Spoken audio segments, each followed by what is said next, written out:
Bienvenue sur la chaîne YouTube Les Terres d'Alma. Les Terres d'Alma, c'est une école de santé naturelle féminine. Et donc aujourd'hui, on va recevoir l'interviewé du mois, qui est Renato, ici présent à côté de moi. Est-ce que tu pourrais te présenter pour les personnes qui ne te connaissent pas encore? Alors, je m'appelle Renato Papalardo, et là, dans le sujet qui nous importe ici, pour lequel on s'est rencontrés et réunis, donc je me présente sous la casquette de l'enseignement, donc de l'enseignant, dans l'approche du toucher et du massage. Et je dis bien toucher et massage, parce que j'ai pu on va dire, explorer la dimension du toucher, qui peut ne pas être du tout massage, protocole, technique, mais un toucher qui est plus de valeur yin, plus de valeur, on va dire, liée au féminin. Et le massage qui a vraiment une tendance et une valeur yang, je dirais, où on peut étudier, apprendre, ouvrir une académie, une université, et étudier les massages, les systèmes physiologiques, les systèmes psychologiques, les systèmes énergétiques, mais sans perdre de vue le toucher, qui est le toucher, on va dire, de la mère, puisque tant que pour l'instant notre modèle d'incarnation passe d'abord par la maman, et ben c'est la mère d'abord qui touche avant de commencer à réfléchir à un massage. Voilà. Merci, parce que tu as dit qu'on s'était rencontrés aussi par cette approche, et ça me donne l'occasion de revenir sur notre rencontre. Je t'avais contacté parce que j'avais besoin de travailler sur ma relation au toucher. Je sentais qu'il y avait un blocage dans mes mains, quelque chose qui est encore en processus, je travaille encore dessus. Et je t'avais contacté, ça faisait un petit moment que je cherchais à travailler avec quelqu'un là-dessus, et je ne l'avais pas senti. Et en fait, dans notre échange au téléphone, je me suis dit, mais ok, c'est la personne. Et c'était assez fou parce que du coup, je suis venue pendant je crois que c'était 3 jours de stage en massage biodynamique latéral que tu proposes. Et j'ai pleuré pendant 2 jours. Ça a beaucoup travaillé en moi et j'ai senti que il y a quelque chose qui se passe en fait. Donc je te remercie et c'est aussi pour ça que je voulais que tu viennes parler sur cette chaîne parce que je crois beaucoup en ton travail et en ce que tu transmets parce que moi-même ça m'a touchée. Merci. Ouais.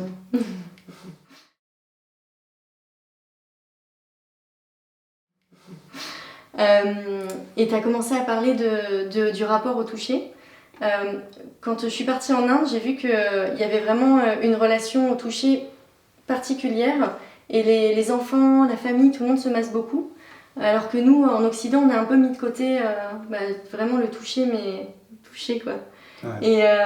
Et je voulais que tu partages un peu dessus ton approche, ce que tu proposes autour de ça.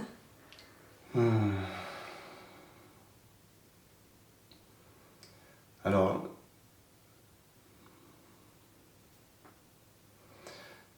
j'ai passé pas mal de temps en Inde. J'ai passé en tout et pour tout 3 ans, en mettant tous les séjours de 6 mois dans les années 90 et début 2000. Et alors, on peut voir que le massage fait partie de la culture indienne, mais n'a pas non plus investi tous les niveaux sociaux et comme ils disent là-bas encore un peu ce qu'on appelle les castes, même si officiellement ça n'existe plus, mais bon, il y a quand même quelque chose qui est encore un peu présent. Donc tout le monde n'utilise pas le massage et tout le monde ne bénéficie pas du massage. C'est comme, c'est pas une légende, mais on parle souvent du Japon, où les enfants masseraient les grands-parents. Oui, il y a une tradition qui porte à vouloir maintenir ça, mais l'époque contemporaine, que ce soit l'Inde, la Chine, le Japon, il y a beaucoup de choses qui s'effilochent, qui s'effritent, et l'ancestral traditionnel a quand même pris un grand coup, voilà. Et à l'inverse, chez nous, il y a une forme d'émergence ou peut-être de naissance, parce que renaissance, je ne sais pas si vraiment en Occident on a eu cet apport-là, ce sens-là du toucher. On est issu plus de la philosophie, on a développé l'intellect. L'Occident a vraiment développé l'esprit analytique. Et la conscience corporelle a fait défaut pendant très très longtemps. Et là, ce qu'on peut observer depuis les années 40, entre 40 et 60, c'est qu'il y a beaucoup de femmes, que ce soit aux États-Unis, en Europe, donc vraiment dans le monde occidental, qui ont commencé à faire venir le toucher, ce qui est devenu le toucher psychocorporel ou somatique. Ça veut dire que ce n'était pas à visée technique, comme on pourrait trouver dans le massage suédois, mais à viser plutôt d'outils de guérison pour accompagner les structures caractérielles, pour aider un peu à l'incarnation. Et en Inde, c'est ce que j'avais entendu, le massage aide à l'incarnation. Okay. Voilà. Donc après, on ne voit pas ça dans toutes les tribus, dans tous les villages, dans toutes les villes, mais il y a encore, j'avais vu ça dans le sud, dans le Karnataka, j'étais resté dans un village que maintenant beaucoup de monde connaît, mais dans les années 90, il n'y avait pas encore beaucoup de monde qui y est passé, c'était Hampi. Et derrière, de l'autre côté de la rivière, il y avait un petit village de 4-5 familles, et j'avais vraiment pu, on va dire, bénéficier. Il y avait la mama, parce que c'était vraiment la mama, et qui massait quasiment tous les matins. Un petit bambino qui avait quelques mois avec les crèmes, c'était des farines un peu spécifiques. Alors, il n'y avait pas de formation, il n'y avait pas de stage, on n'apprenait pas comme ça. De toute manière, on ne touche pas le bébé des autres, ça c'est quelque chose de sacré aussi. C'est la grand-mère qui touche, et les hommes, même les hommes ne touchent pas vraiment. C'est quelque chose qui est dans la filiation des femmes, et ça a besoin d'être respecté et d'être, on va dire, maintenu, quoi. Voilà. Et c'est pour ça que même en France, si le massage devait se développer avec les enfants, de toute manière, c'est quelque chose qui devrait être contenu uniquement par les femmes pour que ce soit cadré et protégé, quoi. Voilà. Après, les enfants n'ont pas spécialement besoin de massage. Les ados qui sont un peu en stress, un peu tendus, qui vont bientôt avoir le bac, peuvent avoir envie, mais à ces âges-là, on va courir, on va sauter, on plonge, et c'est plutôt à partir de 21, 22 ans que des fois le toucher, le massage peut apporter une sorte de soutien pour certains cycles de vie. Mais entre l'Orient et l'Occident, la différence majeure, je dirais, c'est plutôt la philosophie dans laquelle s'inscrivent toutes ces approches, où chez nous, ce sont plutôt des approches qui restent encore un peu matérielles et physiologiques, et où la dimension d'un quelconque esprit a été, du moins n'est pas totalement présente, même s'il y a une génération là, de chercheurs en Occident qui commencent à essayer de faire revenir un peu une dimension du sacré, ou ce qu'on appelle du divin, parce qu'on commence à en avoir un peu marre de tourner en rond dans un monde un peu matériel et obsessionnel. Donc on cherche des voies d'issue. Mais voilà, la différence majeure avec l'Orient. Alors l'Orient, c'est la Grande Orient, et jusqu'à l'Asie, et donc jusqu'au Japon. C'est tout l'univers de l'esprit et de l'énergie qui va avec ces pratiques-là, où l'aspect émotionnel n'est pas du tout pris en compte. C'est-à-dire que soit en Chine, au Japon, en Inde, un massage peut être très tonique, très vital, très dynamisant, nettoyer les nadis, les centres de force, ce qu'ils appellent les chakras. Mais alors, la dimension émotionnelle n'est pas spécialement prise en compte, même si elle est étudiée, même si elle est comprise sur un certain niveau, mais ce n'est pas la dimension qui est la plus mise en avant. Alors que chez nous, en Occident, l'univers du massage prend en compte vraiment d'abord la partie émotionnelle. Parce que s'il n'y a pas l'émotion, si on ne gère pas l'émotion, c'est comme si on passait à côté de quelque chose. Et ça, c'est quelque chose qui va devoir peut-être muter et évoluer en Occident, parce qu'on est ou dans la dimension plaisir ou dans la dimension émotion. Et alors qu'il y a quand même encore d'autres camemberts dans l'être humain et dans l'être on va dire, à redéfinir, à réveiller, à éveiller, et qui sont plus des niveaux qui sont liés à l'énergie conscience et pas simplement à l'énergie émotion, quoi. Voilà.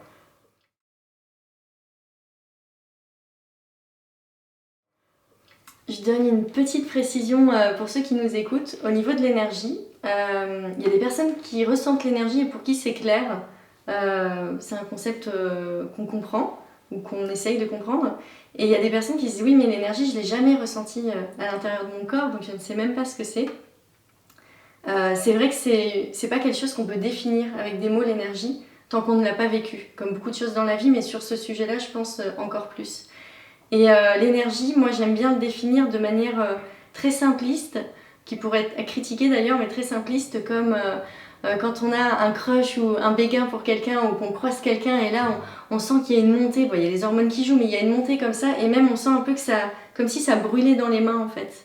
Et pour moi ça c'est de l'énergie qui ressort. Est-ce que tu aurais une définition de l'énergie toi, à donner pour que tout le monde puisse comprendre parce que c'est un sujet... Alors, c'est un thème, l'énergie. Donc, moi, j'ai 50 ans, là, cette année. Et c'est vrai que, voilà, j'ai entamé une recherche sur les phénomènes physiques et énergétiques très jeune.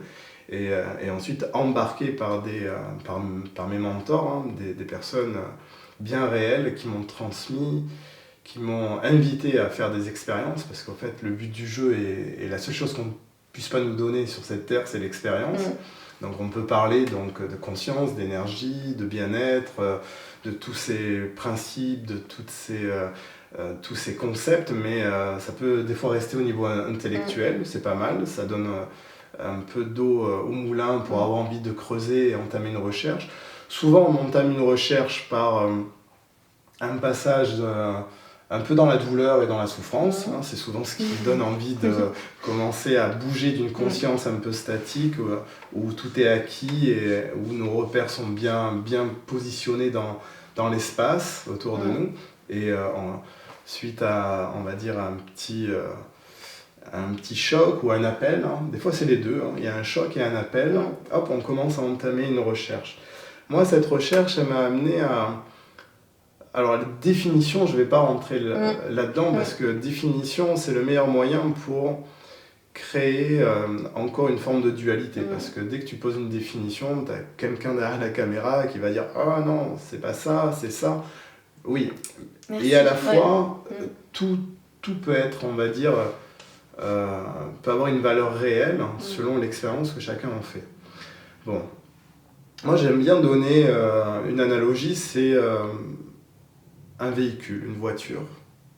Une voiture fonctionne avec différents types de qualités d'énergie. Alors, une voiture fonctionne au moins avec peut-être du 98, du 95, voire un autre type d'énergie qui peut être maintenant électrique, voire du gasoil. Donc déjà, on voit que au niveau du réservoir, on peut mettre différents types de qualités d'énergie. Ok. Et si je fais le plein, mais que j'ai pas de batterie électrique, la voiture ne fonctionne pas. Donc on voit bien que avoir le plein, mais sans batterie électrique, ça fonctionne pas. Et même si j'ai le plein et que j'ai une batterie électrique, si ma pompe à eau est pétée, ben la voiture ne fonctionne pas. Donc on voit que déjà, et pour moi, tout ce que l'homme a créé à l'extérieur, c'est une transposition de phénomènes énergétiques subtils. Alors oui, l'énergie ne se voit pas, et je dirais peut être subtilement perceptible selon l'entraînement qu'on s'offre à soi-même pendant un certain temps.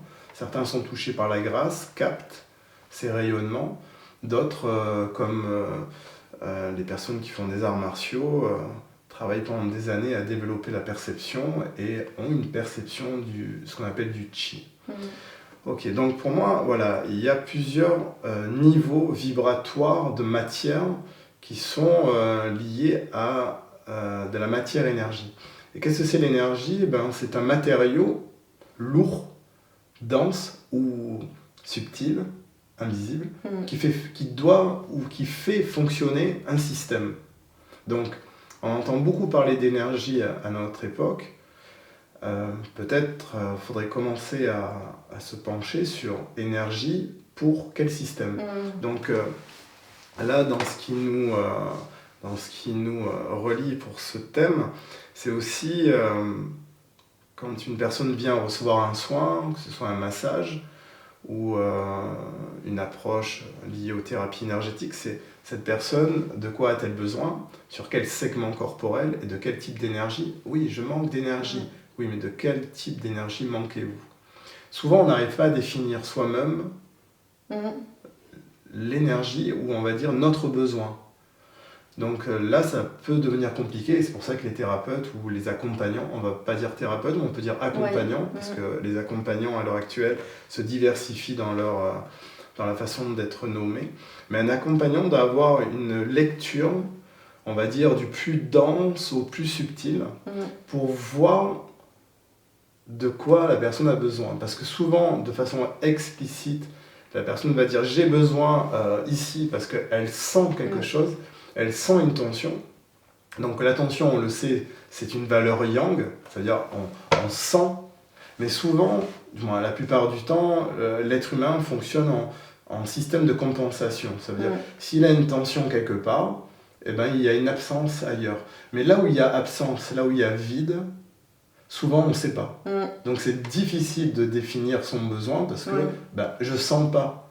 Alors je te dis que je veux là où je sens. Alors que l'accompagnant qui est équilibré devra donner, on va dire, nous ce qu'on dit c'est un os à ronger, ça veut dire qu'il faudra aller travailler sur la partie yang, mais pas s'y attarder de trop pour ensuite aller travailler dans le phénomène de compensation pour rééquilibrer les systèmes. Donc pour revenir à l'énergie, moi ce que je découvre ces années qui passent, c'est que il y a, je dirais, au moins 2 niveaux d'énergie que l'être humain a besoin pour évoluer et pas simplement pour s'adapter. Alors pourquoi je dis évoluer et pas s'adapter? Parce que à l'heure actuelle, on entend beaucoup parler d'énergie vitale, de toujours avoir plus de vitalité, alors que l'énergie vitale, la vitalité, est issue énormément du tellurique, de ce qu'on mange. Si je veux entretenir l'énergie vitale, c'est assez simple. Les pays dits civilisés ont accès à ces différents piliers, c'est de manger des aliments de valeur nutritive, bio ou pas, mais on va dire quand même le moins transformé possible, de boire de l'eau de qualité, de regarder le soleil externe un petit peu tous les jours, au maximum quand on peut, faire quelques exercices de respiration et aller marcher dans la nature. Voilà, ça, ce sont les 5 piliers qui entretiennent l'énergie vitale. Donc tous les centres, ce qu'on appelle dans les approches énergétiques, les centres énergétiques inférieurs, c'est-à-dire l'assimilation, la digestion, l'élimination. Bon, est-ce que ça fait de nous des gens hautement évolués, si je mange bien, je bois bien, je respire bien, je fais un peu de pranayama et je marche dans la nature? Là, chacun devra quand même se poser la question, parce qu'on voit bien que malgré ces 5 aspects... Bah oui. Voilà. Je l'ai expérimenté, je vois. Voilà. Donc, moi, ce que j'observe depuis quelques années, c'est que l'être humain a besoin d'aller chercher ce qu'on appelle des énergies de valeur plutôt mentale à relier avec ce qu'on appelle l'énergie vitale. Donc, on pourrait dire énergie vitale, énergie mentale, qui sont un peu les centres du haut, souvent un peu au ralenti en Occident. C'est que ce soit clair, on a, même s'il y a beaucoup d'Occidentaux qui ont un troisième œil bien ouvert, les créatifs, ceux qui travaillent dans la communication mais l'ensemble des centres n'est pas harmonisé, et encore moins avec les centres du bas. Et justement, pour notre thème d'aujourd'hui, qui était quand même de revenir un peu sur le ventre, quelque chose qui est à noter, c'est, si je prends la tradition japonaise, dans le Japon, on va dire ancestral, il y avait quand même ce qu'on appelle un travail à faire sur ce qu'on appelle la fusion des feux ou la jonction des feux, où on travaillait à partir du tellurique, du vital, à bien conscientiser tout ce qu'on appelle le hara, qui est 2-3 doigts sous le nombril, alors pas sur la peau, mais qui est un centre notre centre vital, et pas notre centre qui est le cœur ou le centre mental. Et à partir de cette disposition qui amène de la conscience corporelle et une certaine assise, eh ben, le corps physique était prêt, hein, puisque le hara, ce n'était pas la finalité, c'était un moyen de se préparer, un peu comme les asanas dans les yogas, ce n'est pas une finalité, c'est un moyen de se préparer à aller chercher des énergies de valeur supérieure, donc qu'on appelle mentale. Et la jonction de ces énergies permet de créer un autre type de rayonnement, et là on peut commencer à parler de conscience, et pas simplement d'énergie. Voilà, c'était important de pouvoir peut-être un peu différencier. Les Chinois, eux, appellent chaque organe à un certain type d'énergie. C'est-à-dire qu'ils ont même segmenté encore l'énergie en sous-plans. Alors nous, en Occident, on parle beaucoup de l'énergie. Pour certaines cultures, comme dans certaines voies mexicaines ou d'Amérique du Sud, si on parle d'énergie, ben pour eux, ça a une connotation esprit. Alors que pour nous, énergie, ça n'a pas du tout encore de connotation esprit. Parce qu'on n'est pas dans une culture déjà qui valide ce principe ou cette dimension ou ce plan. Voilà. Mais j'aime bien l'analogie avec la voiture. Et des fois, je me souviens d'une conférence que j'avais fait à Paris, où j'avais pris comme analogie la maison. Et la maison, ben, c'est un peu pareil. Ça veut dire qu'on a une maison. On vient d'acheter une maison qui date du début des années 1900. Les câbles électriques sont finis, du moins sont obsolètes. Les douilles, les interrupteurs, les canalisations d'eau. Et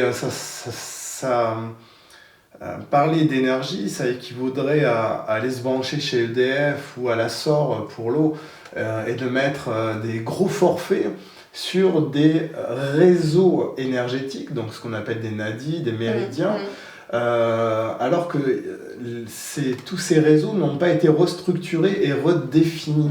Donc ça voudrait dire avoir un apport d'énergie important pour une structure qui est pas du tout en adéquation avec la masse d'ondes et de vibrations et de puissance de cette énergie.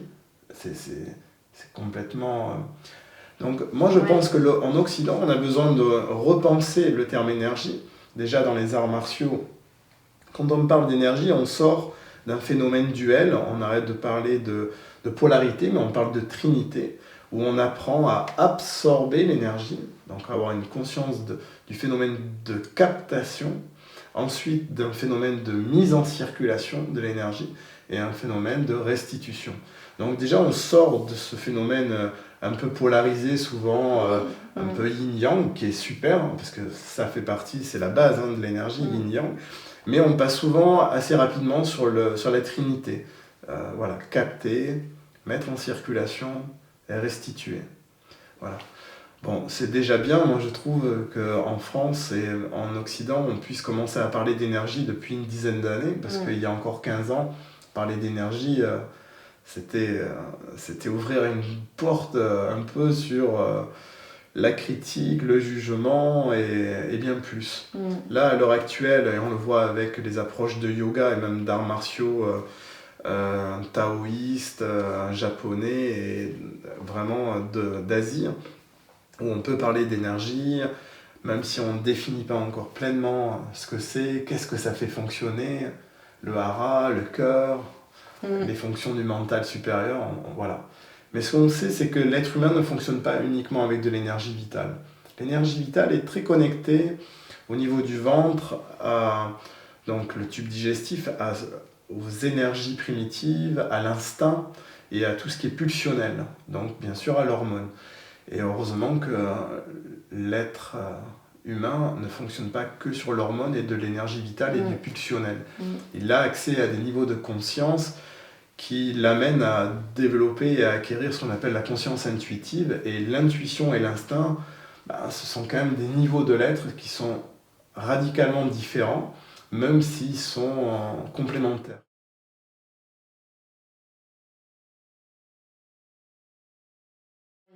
Et pour revenir au ventre, pourquoi recevoir des soins au niveau du ventre, pourquoi prendre soin de ce segment, de cet espace. C'est que les Occidentaux, par la force des choses, par leur recherche pendant des siècles, ont tout amené au niveau de l'intellect, ce que je disais, la philosophie, l'analyse, la réflexion. Donc c'est super, ça a développé des magnifiques fusées qui peuvent partir sur Mars. Mais finalement, on a du mal à se mettre en sécurité tout simplement au niveau corporel. Donc on a des agitations au niveau du corps, des insécurités. Et si on ne fait pas un travail pour redescendre la conscience à partir du bas, pour progressivement pouvoir la faire remonter, c'est compliqué de vivre uniquement au 7e étage, quoi. On ne sait pas ce qui se passe dans la base, au niveau de la cave, au niveau du 1er étage, du 2e étage. Souvent, il peut y avoir des squatteurs, il peut y avoir les piliers de base qui s'effritent, voilà, il y a besoin des fois de descendre et vivre pleinement sans avoir peur ces énergies de valeur instinctive, mais qui sont maîtrisables par une conscience évolutive et dite humaine, tout simplement. Voilà.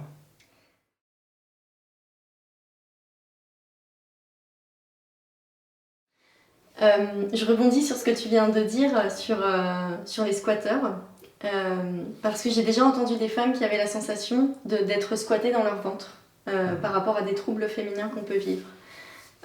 Quand j'ai décidé de créer l'école de santé naturelle féminine, les Terres d'Alma, j'ai pensé à toi pour animer une formation sur le massage du ventre, parce que pour moi, par rapport à ma compréhension de ce sujet, ça me paraissait important de revenir dans le ventre, de remettre de l'énergie à l'intérieur.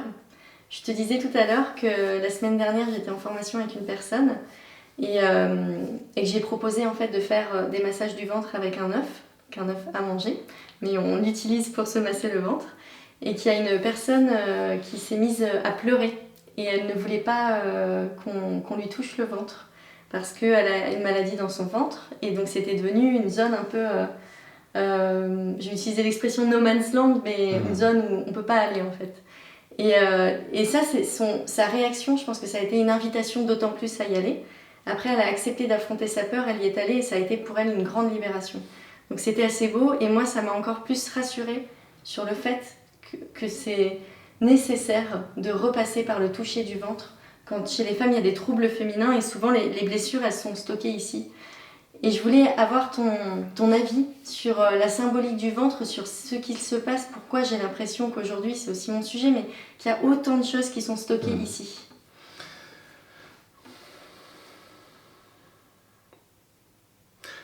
L'image que j'ai, qui me vient, c'est comment on représente l'homme. Est-ce que tu te souviens de la symbolique de l'homme chez les Grecs ? Je les vois nus avec... Alors, on va prendre un raccourci.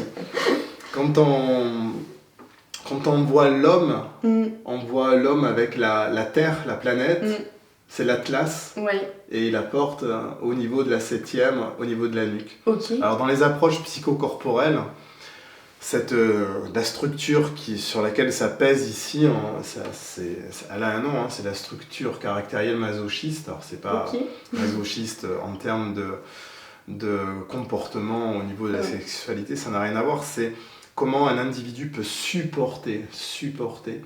Et ça donne souvent au niveau de la 7e cervicale, une forme de bosse de bison, ça veut dire un amas de tissu adipeux, qui permet de couper les sensations pour ne plus avoir mal. Et l'exemple des fois qui est pris en stage pour mettre en lumière ce type de structure, c'est tu donnes un plateau à quelqu'un, tu dis tiens, garde-moi ça 5 minutes et on commence à parler et on parle pendant 1 heure et la personne porte le plateau et en fait elle ne sent pas la douleur, c'est-à-dire tu peux porter très longtemps sans avoir mal. Donc bien sûr qu'il y a besoin un jour de redéfinir ces segments pour ramener de la sensibilité et on va dire modifier la structure qui a été altérée, hein, parce que ça ne sent plus rien. Mais quand même, je trouve cette symbolique très forte de l'homme, hein, donc le principe masculin qui porte la planète, qui porte le monde sur le haut de son dos. Oui. Et comment représente-t-on la femme? Avec la terre et les mains dessous. Bon, est-ce que ça appartient aux femmes? Je ne pense pas qu'à notre époque, ce soit une exclusivité on va dire, de la femme. C'est une exclusivité du principe féminin qui est en train d'émerger. Et comme les hommes, comme les Happy Buddha ou les Bouddha rieurs depuis la nuit des temps, ont ce petit ventre et le tiennent sans rentrer le ventre, sans refouler. Alors rentrer le ventre, ça peut faire joli parce qu'on passe devant du monde sur la croisette ou sur la plage, donc on rentre le ventre. Mais relâcher le ventre et habiter cet espace-là amène une forme d'enracinement, et bien sûr que ça peut déployer des ancrages psychiques assez sécuritaires. Et bien sûr que là, à ce moment-là, les fluides corporels ou les fluides, ce qu'on appelle éthériques, peuvent circuler, recréer de l'autorégulation, l'homéostasie est présente, et voilà. Maintenant, ça c'est pour un modèle, on va dire, naturel, et pas normal, hein, parce que la normalité dans ce monde-là, on ne sait pas trop ce que c'est, mais un individu naturel porte le monde là, et n'en a pas peur. Voilà. Et on peut vraiment faire le distinguo peut-être entre le monde qui est une projection mentale de la société telle qu'elle devrait être, et la planète. Voilà. Et avoir peur de la planète, si on a travaillé à maîtriser les énergies instinctives de valeurs primitives qui sont liées au pulsionnel, qui soulèvent les tsunamis et les volcans, à un moment, on n'a plus peur des phénomènes naturels. Tu vois. Voilà. Bon, maintenant, si on ne fait pas ce travail-là, et que selon notre parcours de vie, souvent c'est à l'enfance, hein, on a eu des chocs plus ou moins graves, hein, parce qu'il y a des chocs qui sont quand même graves, et des chocs légers mais qui laissent des empreintes, on a une tendance à refouler. Alors quand on refoule, on peut faire vraiment le mouvement de rentrer le ventre, tout mettre derrière et plaquer jusqu'à qu'on perde la tonicité, donc le tonus au niveau du ventre, qu'on crée des cuirasses tissulaires, ce qu'on appelle des armures tissulaires, viscérales, et on ne sent plus rien. Oui. Alors, derrière ça se cachent quand même des grands mystères, parce que si on prend l'exemple, admettons, d'une personne qui est en colère, un enfant qui est en colère et qui va taper des poings, en fait, ce qu'on peut voir, c'est que ce sont surtout le supinateur, le dentelé, certains types de muscles qui vont prendre et refouler. Okay. Donc, en fait, le ventre n'a pas grand-chose à voir là-dedans, mais les fonctions de digestion de ces coups de sang, de ces coups de colère, passent par ce qu'on appelle le phénomène psychopéristaltique, c'est-à-dire les gargouillis des intestins, c'est-à-dire ce mouvement de reptation qui permet tous les jours d'éliminer un peu le bol alimentaire, mais surtout d'éliminer les résidus hormonaux liés à tout le plan émotionnel, psychique, énergétique. Donc si ce phénomène qu'on appelle le mouvement psychopéristaltique ne fonctionne plus beaucoup et diminué, on a du mal à éliminer, et du coup, voilà, il y a des choses qui stagnent, des poches de fluide qui... voilà.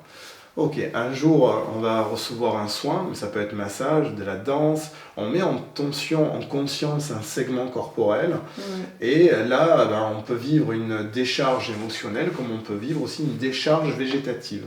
Alors, les décharges émotionnelles, ça les psychothérapeutes connaissent très bien, c'est une décharge qui est souvent un peu impressionnante. Oui.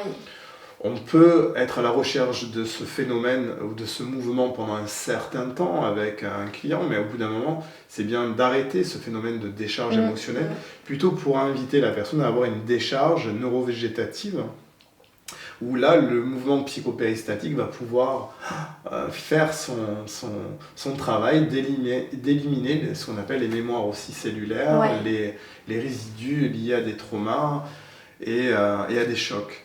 Donc, au niveau du ventre, c'est plutôt ce qui se joue dans l'inconscient de l'individu. Donc là, par rapport à la femme que tu viens de nommer, c'est plutôt lié à l'inconscient, à ce que j'appelle les énergies instinctives. C'est qu'on pressent quelque chose, alors qu'en allant juste chercher un muscle strié, alors que là, on est plutôt sur des muscles lisses, mais en allant juste chercher un muscle strié et en faisant du holding, c'est-à-dire en allant attraper et faire relâcher la tension, et ben, il peut y avoir un phénomène de régulation, donc ramener de la vie aussi dans ce segment. Et c'est souvent ce qui, on va dire, freine ou réfrène les gens à aller vers ce type de travail, parce qu'ils pressentent qu'il va y avoir une montagne à gravir, alors que souvent c'est un segment musculaire strié qui a besoin d'être drainé, libéré. Mais oui, la grande régulation va se faire ici. Alors qu'on pourrait masser des fois le ventre pendant 1 heure ou même 2 heures et il ne se passe rien. Parce que, en fait, entre ce sphincter-là et le sphincter du bas, tout ce tube digestif qui prend des noms différents entre tube, poche, il y a des sphincters à des endroits pour éviter que certaines choses remontent. Et ben, entre ce sphincter du bas et ce sphincter du haut, on a affaire à ce qu'on appelle l'endoderme.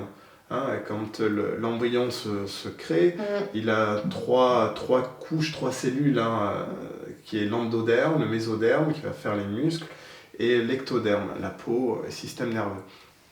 Et l'énergie primitive est encapsulée dans l'endoderme, entre ce sphincter et ce sphincter du bas. Donc c'est pour ça qu'il y a souvent, et je le redis, quelque chose où on pressent que si on va faire ce soin, il va se passer quelque chose. Mais des fois, juste en allant recevoir un massage au niveau de la nuque et d'aller bien travailler les muscles qui sont bien contractés parce que depuis des années ça refoule ou ça retient, c'est là où ça va relâcher et il y a toute la cascade on va dire cellulaire, physiologique, psychologique, biologique qui va se mettre en branle et oui, ça va passer des fois par une décharge végétative haute ou basse. Haute, orale, basse, ce qu'on appelle anale, ça veut dire une diarrhée, des fois une colite, et bien plus. Et la manière douce, c'est le mouvement psychopéristatique, c'est les les petits gargouillis. Voilà. Ok, c'est intéressant cette approche et ça me fait penser à quelque chose que pareil, j'ai vu avec mes stagiaires la semaine dernière, on parlait de l'accouchement, où pendant l'accouchement, il y a l'expression bouche molle, col mou. Donc le fait d'être totalement décontracté dans la sphère du haut, ça va vraiment permettre à l'enfant de descendre et d'être totalement accueilli aussi et de lui avoir ses mouvements. Et il y avait ça, et puis j'avais trouvé sur internet, j'avais trouvé une image qui comparait le larynx avec notre vagin et qui montrait vraiment que ces organes ils se ressemblent beaucoup anatomiquement. D'accord. Et voilà, il y avait ce lien-là, donc ça me parle ce que tu viens de dire, ça alimente une autre approche. La base de ce que je viens de partager, ça vient énormément des découvertes de Gerda Boysen, une femme encore qui un génie, une femme de talent qui dans les années 60, 70 a vraiment fait avancer la compréhension des phénomènes d'autorégulation, donc du psychopéristatisme, et qui a structuré une voie évolutive et donc, qui s'est appelée à l'époque psychologie biodynamique. Il y a eu beaucoup de courants qui se sont inspirés de ça. Et c'était un peu une époque où il y avait quelque chose qui émergeait au niveau du travail organique, revenir au corps. Donc là, on est en train d'en parler maintenant, mais c'est vrai qu'on pourrait dire qu'il y a eu vraiment des pionnières, beaucoup de pionnières, et des pionniers aussi, comme le docteur Alexandre Lowen, Wilhelm Reich, encore plus ancien, mais beaucoup de femmes qui ont commencé à poser des jalons, des nouveaux ancrages entre les années 50 et 70, et là, les circonvolutions commencent à se faire maintenant. Voilà.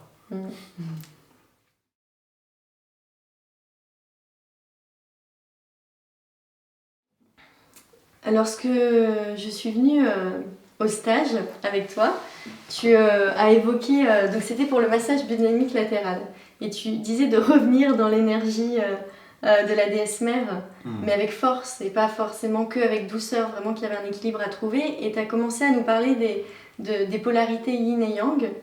Et ce que je disais, c'est qu'il y a des choses que j'ai entendues, mais que ça ne s'intègre pas pleinement en moi et que j'aurais besoin de plus d'éclairage, même si ce sera le fruit d'une expérimentation, j'en suis sûre. Alors, en termes... parce que les polarités, c'est le jeu des poupées russes. On pourrait en parler pendant des siècles, parce que tout est polarisé. Même si on parle de plus en plus de l'individu intégral, et qui est l'individu, on va dire, c'est un peu comme un nouveau de l'être humain, ça veut dire qu'il va au-delà des formes polarisées. Bien sûr, c'est pas des androgynes, mais il y a quelque chose qui va au-delà des polarités. Mais là, dans le sujet qui nous importe, c'est au niveau du toucher et du massage, on a besoin vraiment de reconnaître la pertinence des polarités et de jouer avec. En règle générale, quand une personne vient pour recevoir une séance, un soin, peu importe le nom qu'il y aura derrière le mot massage, parce qu'on pourrait rentrer dans le concept spa et on parle du massage californien, massage suédois, massage tibétain, massage chinois, bon ok. Et ensuite on a d'autres types de possibilités de nommer les choses, massage thérapeutique, manuel, qui est vraiment tout la panacée des kinés, des ostéos, même s'ils ne mettent pas le mot massage tout le temps. Massage psychocorporel, massage somato-psychocorporel, massage bien-être, massage énergétique. Donc derrière le mot massage, on peut mettre beaucoup de choses.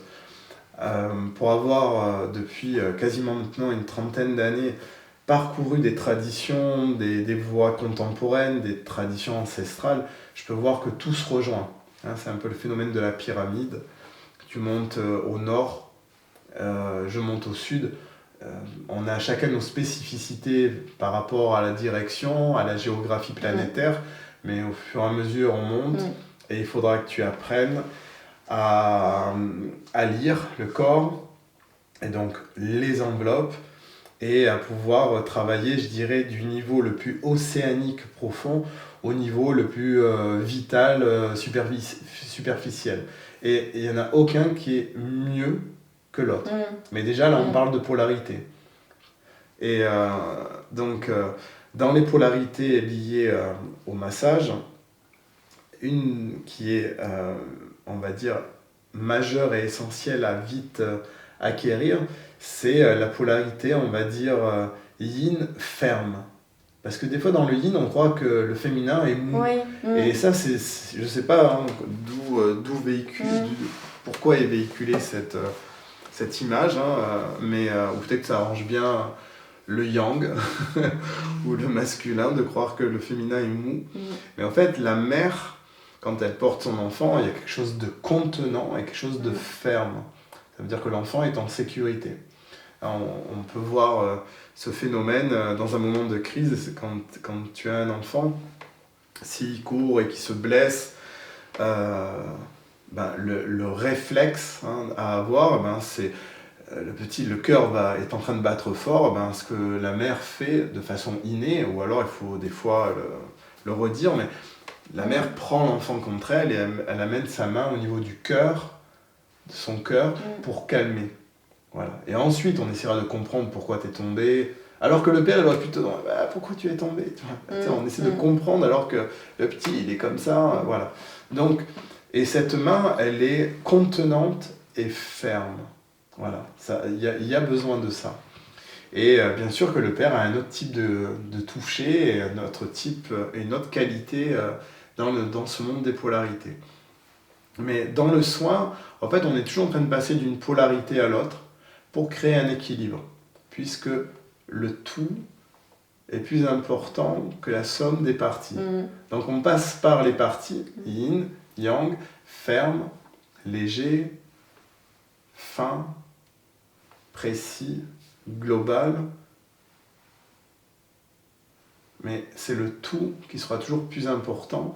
Et là, on retrouve encore quand même une loi de la Trinité.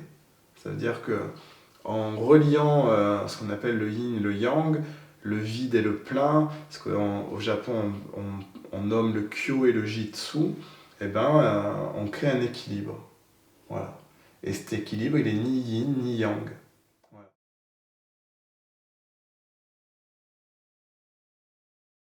Oui, je voudrais qu'on conclue un peu sur le sujet. Par rapport justement à cette recherche autour du féminin que j'ai vraiment envie d'instaurer dans l'école.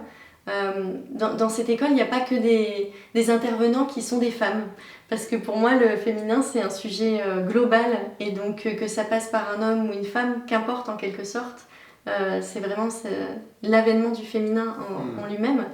Et je voulais savoir si tu avais en conclusion des choses à dire justement sur cette quête du féminin et pourquoi on pourrait inviter les femmes qui ont aujourd'hui des troubles féminins, qui sont une invitation justement à retrouver sa part féminine, pourquoi on pourrait les inviter à repasser par le ventre justement.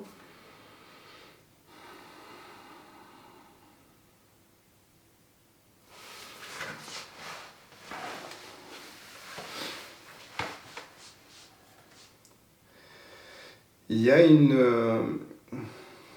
a une notion, je pense, à garder en perspective, c'est pour se maintenir en sécurité, c'est de déployer, on va dire, une forme de conscience, ce qu'on appelle spatiale. Alors ça n'a rien à voir avec l'espace, hein, mais quand on parle de conscience spatiale, c'est cette faculté que certains ont de pouvoir monter sur un promontoire d'eux-mêmes et voir la scène d'en haut.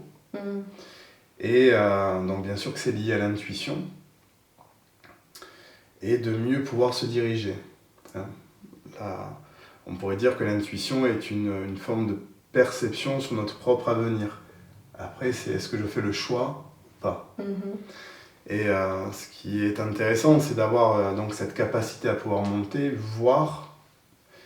Ah, ok, c'est par là. Mais on voit que ce par là, c'est pas non plus du bien-être, c'est par là, mais on voit quand même qu'il va y avoir des obstacles. Mais par contre, là, c'était le ravin. Mais c'est vrai que ça avait l'air plus doux. Mais par contre, sans issue. Voilà. Ok. Donc cette capacité qui est quand même assez, je dirais, présent chez les femmes. Hein, ce qu'on appelle la dimension intuitive. Ok. Et à contrario, chez les hommes, il y a quand même quelque chose dans le moi moteur qui peut bien avancer. C'est-à-dire qu'il n'y a pas tout le temps, hein, même si bien sûr qu'il y a des grands génies qui ont cette conscience spatiale, et cette intuition de pouvoir voir. Les hommes avancent et défrichent au fur et à mesure et on verra bien, quoi. Et en fait, ce sont deux qualités qui sont à l'intérieur de chacun. C'est un moi moteur vital, quelque chose qui peut aller créer, bouger la matière. Et cette capacité à pouvoir monter pour observer et se diriger de façon un peu plus naturelle. Et la jonction, elle se fait au niveau du cœur, parce que quelque part, on peut aussi aller bâtir, créer et peut-être amourifier cette matière et la faire monter en fréquence, en vibration. Pour moi, les femmes sont en train de descendre. Alors quand je dis descendre, elles ne sont pas en train de perdre ça. C'est qu'elles sont en train de descendre de cette conscience intuitive et elles sont concrètement en train de passer à l'action depuis des années. J'ai pas de souvenir de mes vies passées. J'ai pas de souvenir non plus de mes vies futures.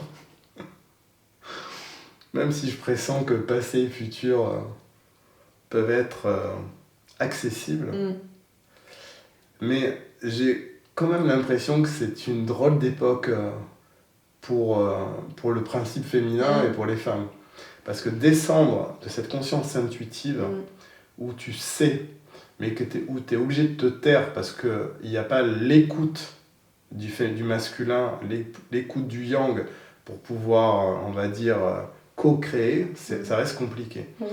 Alors, ça, ce que je vais dire là, c'est un modèle basique qu'on étudie en psychothérapie. La femme qui a envie simplement de poser ses sentiments, son état du jour, et il n'y a pas de questions, elle n'est pas en train de poser des questions, et tu as le mari qui est en train de chercher des réponses et des solutions. Alors que quand tu prends le temps d'écouter, il n'y avait pas de questions. Bon, on exagère sur la symbolique et les archétypes féminins-masculins, mais c'est un peu ça. C'est-à-dire que la femme, ou les hommes qui ont cette capacité d'avoir ce féminin réveillé, ont cette capacité intuitive et ensuite descendent dans la matière pour passer à l'action. Donc ça devient une action juste. Parce que ce n'est pas une action qui est mue par les forces instinctives et primitives, qui sont plutôt liées à ce qu'on appelle l'âme animale, toujours en peur de ce qu'a donné les tribus, les clans, les gangs, c'est-à-dire tu vois, de toujours se prendre un territoire et avoir peur, on va dire, peut-être du manque ou de ne pas être reconnu, voilà. Mais voilà, cette capacité de voir a besoin maintenant de rentrer en phase et en liaison avec l'action, et donc le feu.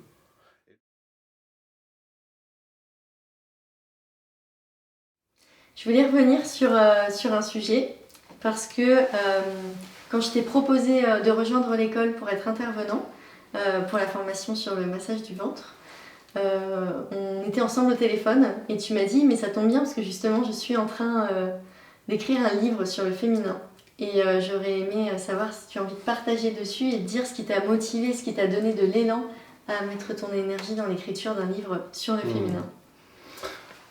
Super. Alors, dans les différentes invitations à aller vers ce projet d'écriture, c'est que dans les stages que j'anime, très souvent on me demande des ouvrages à la fin. Et j'avoue que en ce moment, je sais plus vraiment quoi recommander. Si tu venais à la maison, tu verrais, j'ai une bibliothèque depuis des années et des années sur les chakras, les centres énergétiques, les corps subtils. J'ai l'impression que c'est des copier-coller. Donc j'achète plus de bouquins là-dessus depuis longtemps maintenant, mais en fait j'en ai eu un peu...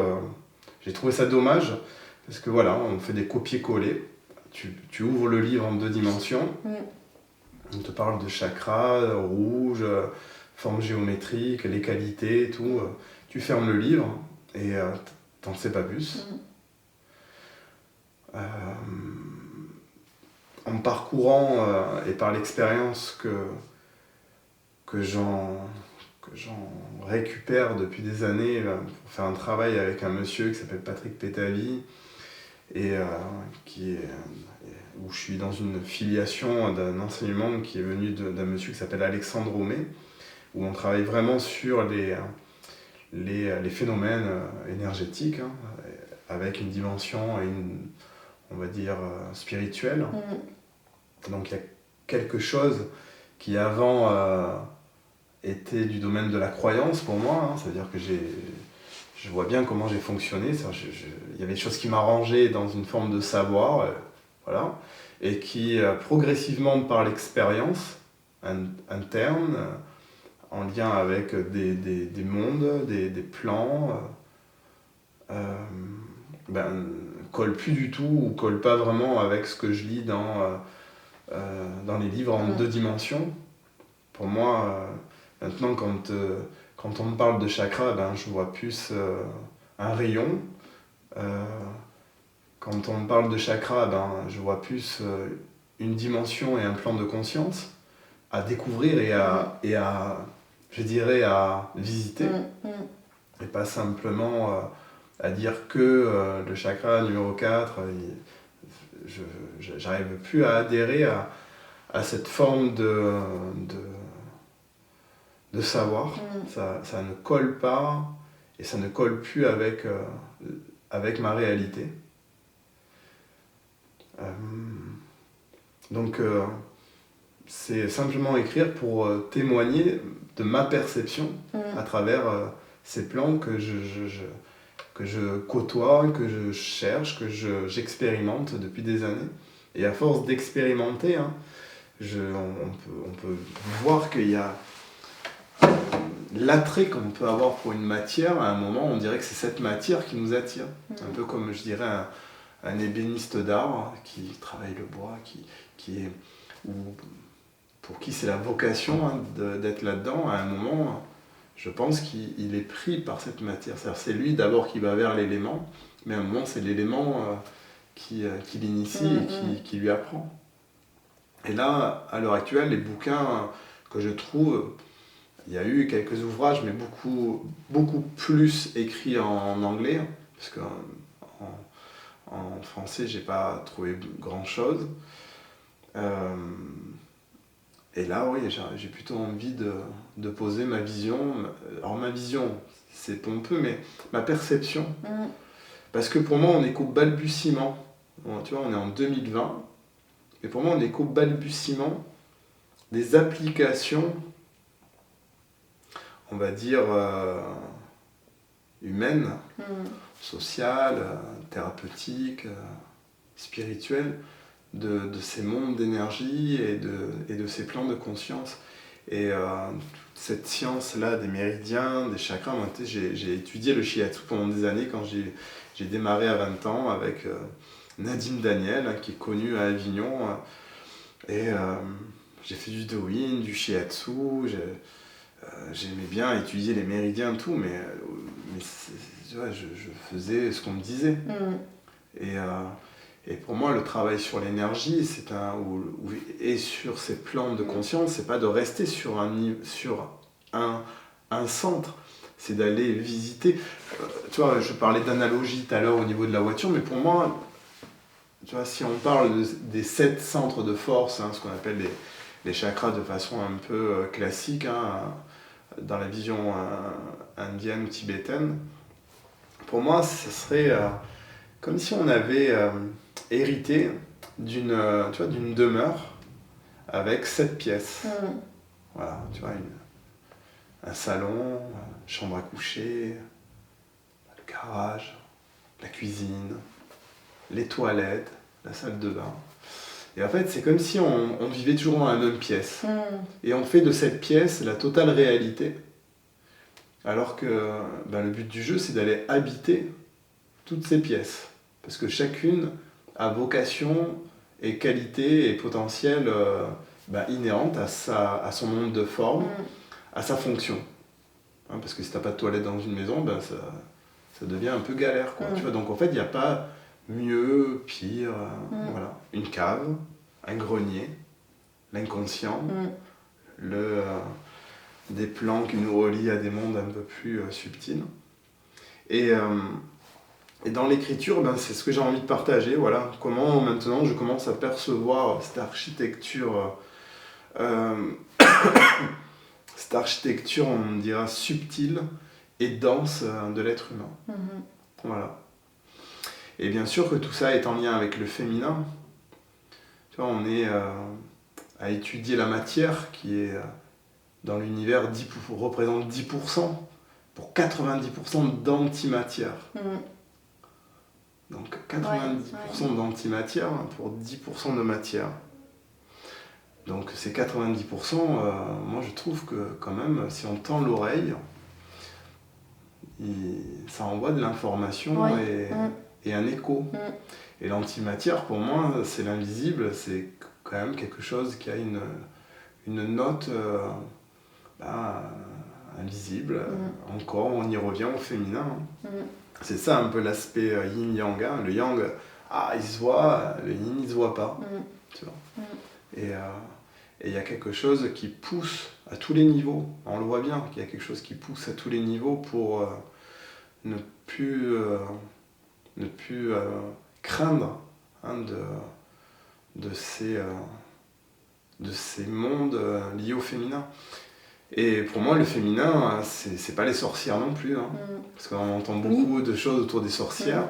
Moi, je suis un peu étonné de voir ces phénomènes, parce que pour moi, les femmes sont plutôt des déesses ou des prêtresses et des magiciennes que des sorcières. C'est un peu encore s'appuyer sur des anciens codes qui ont été amenés par des hommes pour dire que les femmes étaient des sorcières. Mais moi, je pense qu'il y a quand même d'autres façons de nommer le nouveau plutôt que d'aller chercher une sémantique ou passé.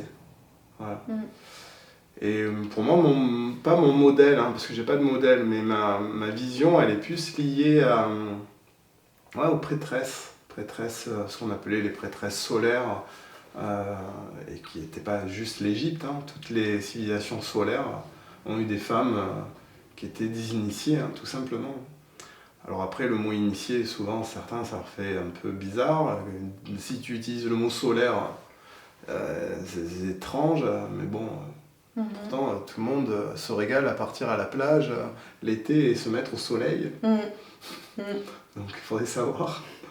C'est ce que tu viens de dire là, des prêtresses, des grandes déesses.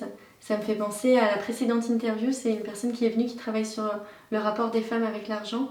Et elle s'est basée sur le livre d'un homme qui s'appelle Bernard Lietaer, qui a travaillé dans les grandes fonctions sur la gestion financière en Belgique, Banque centrale de Belgique, quelque chose comme ça, sur son poste. Et dans son livre, il recense toutes les pièces de monnaie anciennes. Et sur les pièces de monnaie anciennes, l'archétype, les personnages qui sont mis en avant, c'est des déesses mères. C'est même pas, c'est pas un système patriarcal et c'est pas des figures masculines dessus. C'est des déesses mères. Et tout à l'heure, tu parlais du ventre. Et c'est des femmes avec des gros ventres, vraiment dans l'abondance. Et là, ça vient de me faire penser à ça.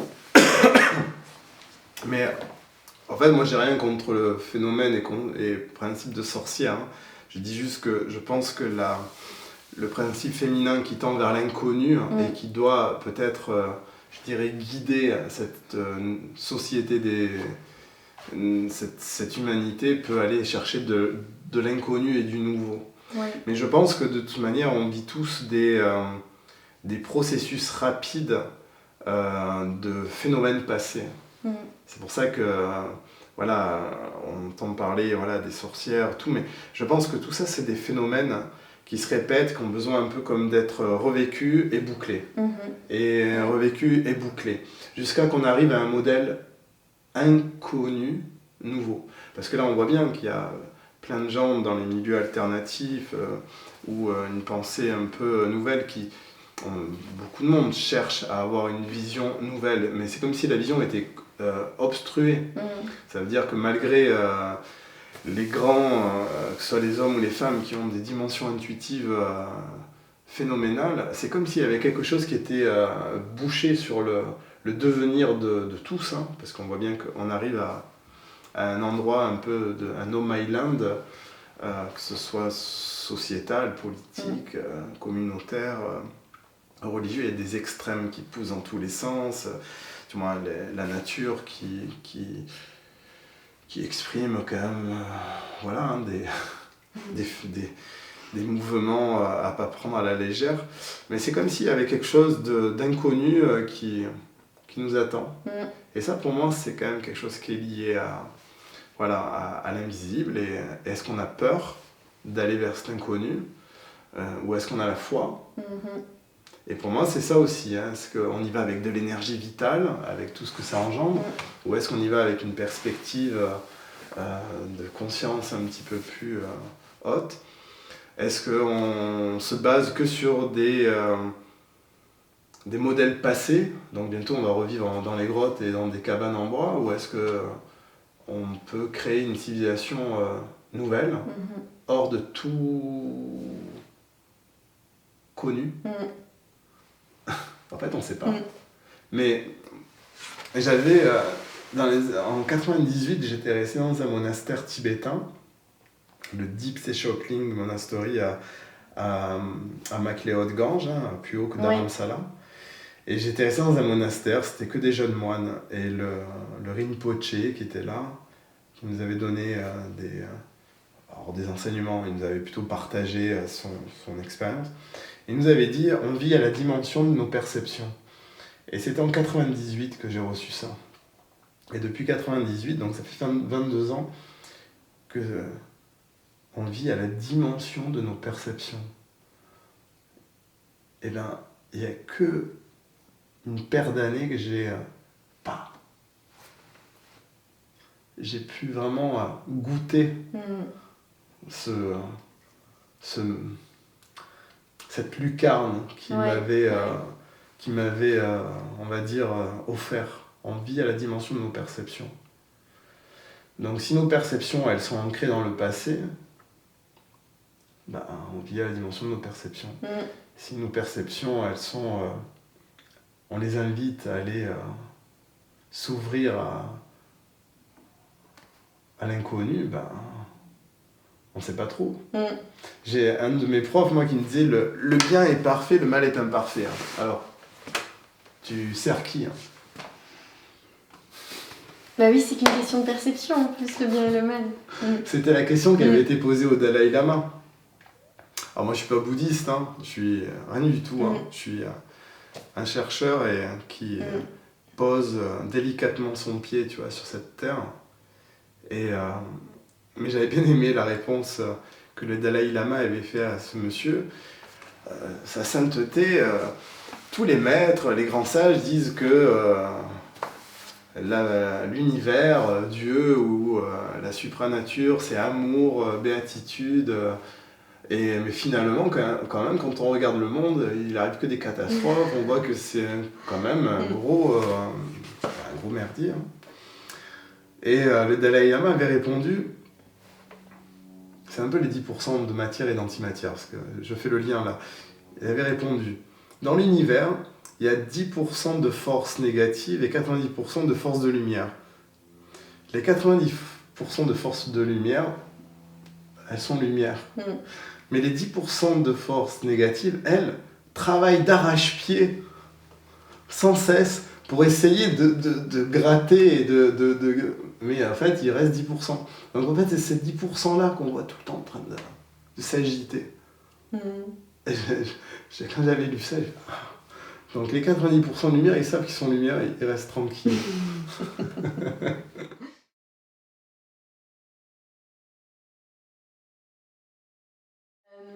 J'aime bien notre échange sur 2 points. Enfin, j'en soulève 2 parce qu'il y en a plus.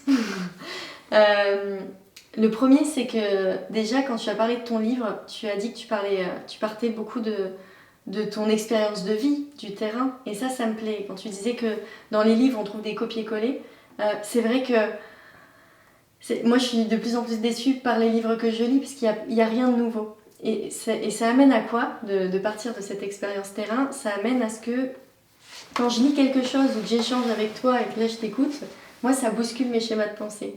Et j'aime bien de temps en temps être confortée dans ce que je pense, mais là ce que j'aime dans notre échange, c'est qu'il y a des choses que ça remet en question, donc c'est-à-dire la vision de mes chakras. On en avait déjà parlé de l'archétype de la sorcière, je t'avais déjà entendu le dire, et donc mais pareil, ça me met en questionnement pour après trouver ma propre voie, et ça j'aime beaucoup. Et c'était un message aussi pour ceux qui nous regardent. Si vous n'avez pas tout compris à notre échange, sachez que moi je n'ai pas tout compris non plus, mais que le plus important, enfin pas que le plus important, mais je me souviens quand je suis venue au stage, je suis venue en covoiturage, quand je suis venue à ta formation avec 2 autres stagiaires. Et elles m'ont dit, tu ne comprendras pas tout, mais c'est pas important en fait, c'est ce qu'on a compris et qu'on a intégré, et il y a des choses qui redira la prochaine fois, et là tu les comprendras. Et on est dans une société où on veut tout comprendre tout de suite. Mais parfois, d'avoir cet échange où on ne comprend pas tout de suite, c'est hyper nourrissant. Donc si vous avez besoin de regarder la vidéo 10 fois, vous la regardez 10 fois. Et sachez que moi, il y a des vidéos, des gens qui m'inspirent beaucoup. Je regarde la vidéo une première fois et j'ai compris un truc dans la vidéo qui m'a éclairée. Je regarde la vidéo 4 mois après, là je recomprends un deuxième truc. Et pour moi, il y a quelque chose de très nourrissant dans ce type d'échange. J'aime beaucoup. Donc là, l'échange qu'on a eu, un grand merci, parce que moi, ça va me donner envie de la réécouter. Et c'était pas juste du one shot ou sur le coup. Donc c'est assez beau. Je me sens hyper honorée que tu sois venue sur cette chaîne et que ce soit une des premières vidéos. Parce que ouais, j'aime bien ce côté chercheur chez toi et ce que tu amènes. Dans mon école, j'ai pas envie non plus qu'il y ait des réponses toutes faites qui soient amenées. J'ai envie que les personnes repartent avec des questionnements et qu'elles cheminent elles-mêmes, que ça les guide sur leur chemin, mais pas avec des réponses toutes faites. Donc ça me plaît encore plus l'idée de travailler avec toi. Merci Amandine. Bah, c'est la clé, hein. La clé c'est autonomie. Autonomie. C'est vrai. Voilà. Donc ça va être le message de la fin. Qu'est-ce que je voulais vous dire? N'hésitez pas à vous abonner à la chaîne YouTube pour recevoir les notifications de la prochaine vidéo. Si cette vidéo, elle vous a, enfin cet échange en tout cas, il vous a amené des questionnements ou vous avez envie de partager des expériences de vie, n'hésitez pas à le faire en commentaire ci-dessous. Et puis on se retrouve prochainement pour une autre vidéo. Vous pouvez aller sur le site lesterredalma.fr pour voir les formations qui vont être lancées. Voilà. Je vous dis à bientôt. Je vous souhaite une belle journée ou une belle fin de soirée. Et encore merci Renato. Merci. Au revoir.